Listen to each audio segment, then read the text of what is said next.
If you saw my last video, you'd have seen that I took you on a quick stop tour of our exhibition up in Dundee. There were quite a few photos that I didn't show, certainly because of time reasons, and the vast majority were those that I took in Iceland. The Iceland trip was taken with 4 friends, all of whom I met through Instagram. And it was not really how you should do a photo trip. They say that you should take your time, get to know your location, get to know the weather, the climate, just spend time getting to know the area. We did Iceland in about, I think it was 7 days. Not much time to stop and take in the landscape, but it did mean that you could get a feel for the place. Next time we go back, definitely know where to spend longer, definitely know where you probably would avoid, but that's just the way it was. We planned to go to quite a few of the big locations. They're really well-known spots because those are the ones that were famous. And it was interesting that the vast majority of my favourite photos from the trip were not taken in those locations. They were taken when we kind of least expected it. Places that we didn't intend to photograph, or I certainly didn't. So I'll take you through maybe half a dozen of them just now. Might have to do a second video if I talk for too much, but let's start off with day one. So our first day, we arrived, picked up the car and basically headed east around the main road, which goes all the way around the island of Iceland, and we stopped off at the usual places, the waterfalls, Skogarfoss and places like that, and one of our locations that we're going to aim for was the crashed DC-3 aircraft, which I'm sure many of you would have seen photos of. It's a bit of an Instagrammer's hotspot, and when you look at it on Google Earth, or Street View, you see that there's a little car park at the side of the road that will take 3 or 4 cars at most. When we arrived, the car park was significantly bigger. It took about maybe 100 cars, maybe more, and they were busing the tourists in and out the road, which, or the track up to the aircraft, which is supposed to be a 40-45 minute walk at least. Anyway, we ignored the bus and we started walking out, and on the way the weather was starting to close in a bit. You could see the storm clouds coming in off the Atlantic, and to our left as we walked out there's a mountain, and you'll see it here in the photograph. It's quite symmetrical, very unusual shape, and just as the rain clouds started to sweep in, I realised that this could actually make quite an interesting composition. So grabbed the camera, didn't have time to set the tripod, took my 70-200 telephoto and just waited, and then at exactly what I think was the right moment, pressed the shutter. I think if the rain had just, or the leading edge of the rain had just been in the middle, it wouldn't have looked so good. The fact that it's just kind of gone over 2/3 of the mountain really makes things a lot better in terms of the composition. So from pretty much the moment we arrived, I'd taken one of my, what was going to turn out to be one of my most favourite photographs of the whole trip, and I really like it, really love it. But we did get to the aircraft, and I actually ended up, despite it being one of the locations I was going for, I got a decent photograph of it. But when we arrived, there were about 4 or 5 other people all clambering over the aircraft, and we had to wait at least half an hour just to get it clear of people, so we could get our shots. But anyway, that's the way Iceland is at the moment, really busy, and there was nothing much we could do about it. But yeah, we got some shots of the aircraft, and managed to get the mountains in the background and some fairly dramatic clouds overhead, and we were kind of lucky to get back to the car without being absolutely drenched as another storm came in and hit us on the way back. So that night we actually really struggled to find our accommodation. It was pitch dark, it was a very, very bleak landscape. We were miles up a dirt track, and it took us probably half an hour to find a place before we could start cooking and get something to eat. But in the morning we woke up, it was a really nice day, lovely sunny day, some big rain clouds in the distance, which I thought might help things a lot with photography later on. And we set off, enthusiastic for what lay ahead. And although we kind of said we weren't going to stop at every waterfall on the way, we came across this little waterfall, which is called Fossa Sidur, I think. And the track up to the waterfall was closed off for whatever reason.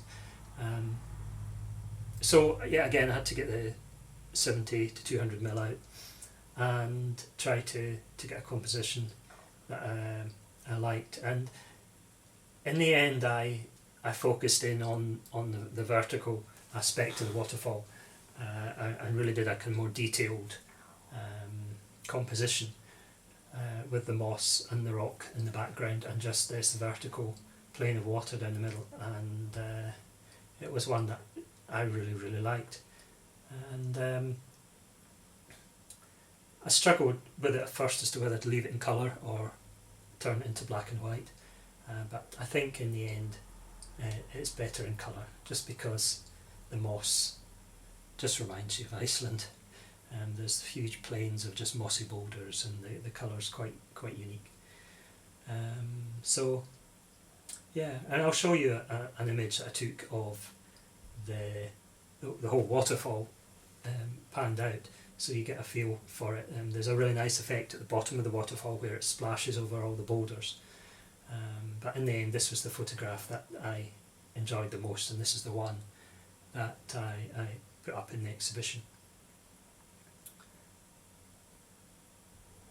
Well, one of the places that was on our list was a mountain, which I'm sure I'm not pronouncing it properly, but is called Lumagnapur, and it's a really dramatic, it's more a cliff than a mountain. The road runs along the bottom of it, and from a distance we stopped and I took this image with the sunlight just glancing a blow to the bottom of the slopes, making the cliff really stand out because it was still in shadow. The sky wasn't particularly interesting at this point, but it didn't need to be, because I thought the cliffs were dramatic enough. And we came down a very straight road and stopped in another little lay-by. It was a place which turned out to be absolutely fascinating, because you could stand at the side of the road, and if you looked back down the road you would see this mountain, and there were various compositions possible just by zooming in onto the cliff face and seeing the shapes and the textures and the colours of the boulders and the rocks, and especially just the way the light was falling on it. It was brilliant, it was really good. But then if you turned 90 degrees to the right, you could see the glacier way in the distance. It was the first glimpse of the glacier that we'd had. The one you see here is cropped quite heavily as well, but then it creates that kind of textured effect, grainy effect, because you've kind of over cropped it, I suppose, to a certain extent, and turned it into almost looks like a panorama, but it's a very dramatic image and really, really just typifies Iceland. So that was 90 degrees to the right. If you turn 180 degrees all the way back round and face in completely the opposite direction, you've got a massive lava field which stretches for miles down to the sea. 3 different landscapes in one view, from standing in one spot. It was quite incredible. It really was a most incredible place, and all just taken literally at the side of the road. I think one of the things you notice when you're in a different country is that the very ordinary things are quite often different. The wires that carried the electricity across the countryside and the pylons that supported them were really quite pretty and very angular and geometric in their form. And there was a couple of occasions when I tried to get compositions using it. This was one that I didn't make it into the exhibition, but I turned into black and white because it was a very kind of bleak landscape, and this was taken over those lava fields that were way to the south. You can probably just see the sea in the background. About 30 minutes drive further on, you come to Skaftafell, and another very large car park, which was very busy. And you had a choice there. Well, we gave ourselves a choice. We didn't have time to do both. Is to go to the waterfall there, which is very pretty, one of the most famous in Iceland, or go to the glacier. So 2 or 3 of us decided we were going to the glacier, and I was really pleased that I made that decision. And even although you were able to go right down to the very edge of the glacier itself, there wasn't a lot of composition in there. It was quite messy, it was dirty, the ice was dirty. So I ended up stepping back from the glacier and getting the telephoto out yet again. You can see why this is becoming a theme of the trip as well. You go to take landscapes and you quite often expect that you'll be using your big wide angle lens for landscapes, but it certainly wasn't the case in Iceland, and in fact in a lot of my work since it's been the same. To zoom in on the landscape in the distance, compress the image, and you can quite often get really interesting textures and shapes and forms which you just couldn't do with a wide angle. So this was one that I took zooming in on the glacier from a distance, and I really enjoyed the light bluey, whitey, dirty colour of the ice at the bottom, and the greens and the dark greys, the mountains below, and the two completely contrasting textures. A couple of these images ended up in the exhibition. I think this one did, and there was another one. They photographed the mountains in the background with the clouds swirling around. On the actual print, which I'll show you, a rough textured paper, almost like a watercolour paper, very heavy, and the textures of the ice and the dirt on the ice at the bottom of the image here almost looked like an etching.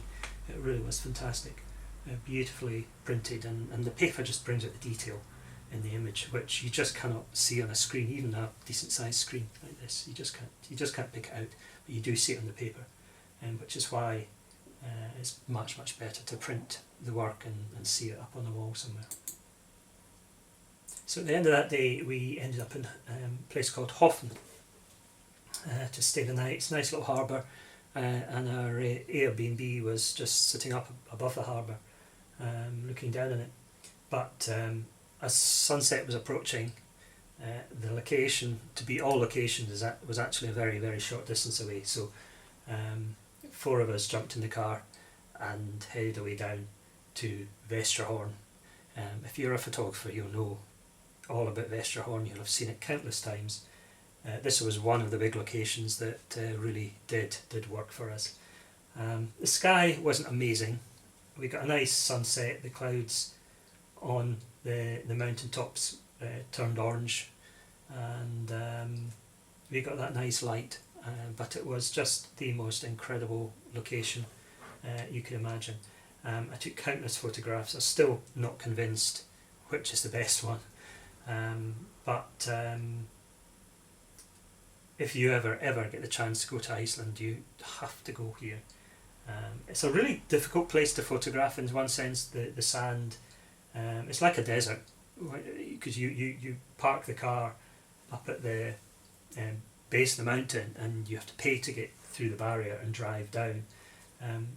But there's basically a black sandy beach with dunes in it. And the wind whipped up and the sand was everywhere. It was in your camera bag, it ended up in your camera, it was blowing into your eyes. It just piled up around your feet. So it was, from a photographer's point of view, it was really, really tricky that day. Yeah, we got some amazing photographs, and you could easily spend 2 or 3 days there and see it in countless different views and different conditions. It would be absolutely fantastic. So yeah, that was a location that did not disappoint. Actually, earlier in that day we also visited the Diamond Beach, which I'm sure you have seen photos of, with the ice on the black beach and the waves crashing over. Sadly, it wasn't really a very good time to visit. The tide was wrong, there wasn't that much ice on the beach, and we got 1 or 2 pictures, but it really wasn't that interesting. So out of the 12 images that I had up, the Iceland images that I had up in the exhibition, I've shown you about 8 of them so far, and I'm going to show the rest I think in a second video. The following day the weather changed for the worse, but I got some of the most dramatic photos of the trip, and ones that I enjoy so much I've got on my wall here, so I'll share that with you. So yeah, please come back. If you subscribe, you'll find out about when the next video comes out, and make sure you join us for that. Thanks.